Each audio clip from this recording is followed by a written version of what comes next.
Hi guys, வணக்கம். Welcome to Mrs சமையலறை.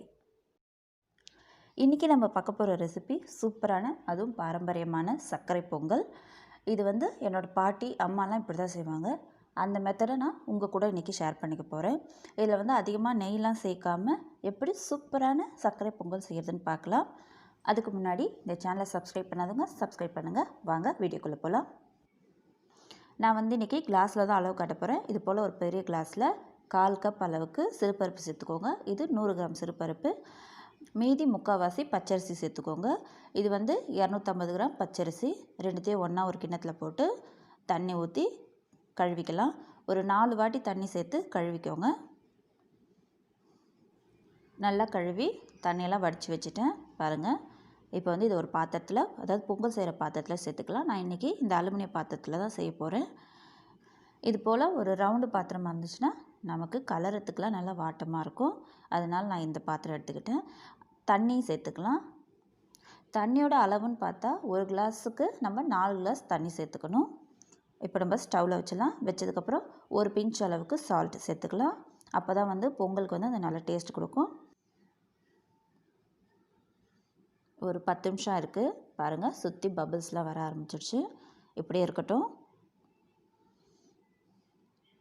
இப்போது பொங்குற ஸ்டேஜுக்கு வந்துடுச்சு. இப்போ பொங்க போகுது. சூப்பராக பொங்க ஆரம்பிச்சிடுச்சு.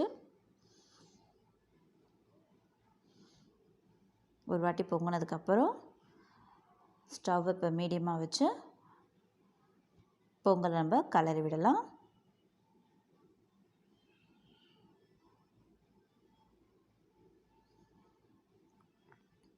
இதுக்கப்புறம் ஸ்டவ் மீடியம்லேயே இருக்கட்டும். தண்ணி நல்லா ட்ரை ஆகிற வரைக்கும் மீடியமில் இருக்கணும். இப்போ கரெக்டாக 30 நிமிஷம் இருக்குது பாருங்கள். தண்ணியெல்லாம் நல்லாவே கஞ்சி ஆகிடுச்சு. அரிசியும் பருப்பும் நல்லாவே வெந்திருக்கு. இன்னும் கொஞ்சம் தண்ணி இருக்குது. அது இன்னும் கொஞ்சம் ட்ரை ஆகட்டும். நல்லா பிடிச்சிக்கிட்டு கிளறுங்க. இல்லைனா இதை அடி பிடிக்கிறதுக்கு சான்சஸ் இருக்குது.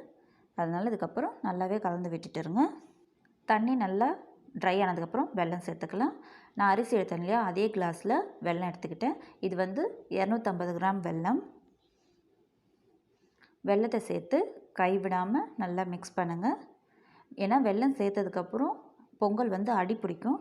அதுக்காக கைவிடாமல் நீங்கள் கலரிக்கிட்டே இருங்க. வெல்லம் நல்லா கரைஞ்சி வரணும். அந்த அளவுக்கு நல்லா கலந்து விட்டுக்கோங்க. நீங்கள் வெல்லம் வாங்கும்போது பாகு வெல்லம்னு கேட்டு வாங்கிக்கோங்க. அதுதான் பொங்கலுக்கு சேர்த்தா ஒரு நல்ல கலரை கொடுக்கும்.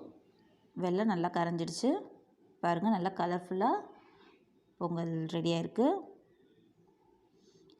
இப்போது ஒரு 1/2 ஸ்பூன் போல் நெய் சேர்த்துக்கலாம்.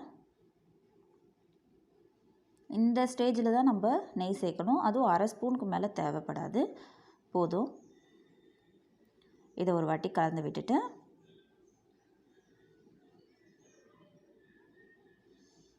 இதை ஒரு 2லேருந்து 3 நிமிஷம் வச்சுருங்க ஸ்டவ்வில். போதும். ஸ்டவ் மீடியமில் தான் இருக்கணும். பொங்கல் ரெடியாக இருக்குது. இப்போது முந்திரி பருப்புலாம் நம்ம தாளித்து சேர்த்துக்கலாம். அதுக்கு ஒரு பேன் வச்சுக்கலாம். அதில் 2 ஸ்பூன் நெய் சேர்த்துக்கலாம்.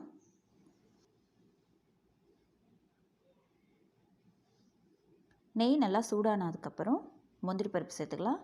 முந்திரி பருப்பு உங்களுக்கு எவ்வளோ வேணுமோ அவ்வளோ சேர்த்துக்கலாம்.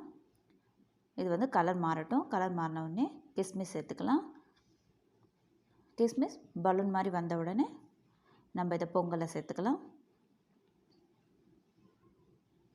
இப்போ பொங்கலை சேர்த்து கூடவே ஒரு ஸ்பூன் ஏலக்காய் பொடியும் சேர்த்துக்கலாம்.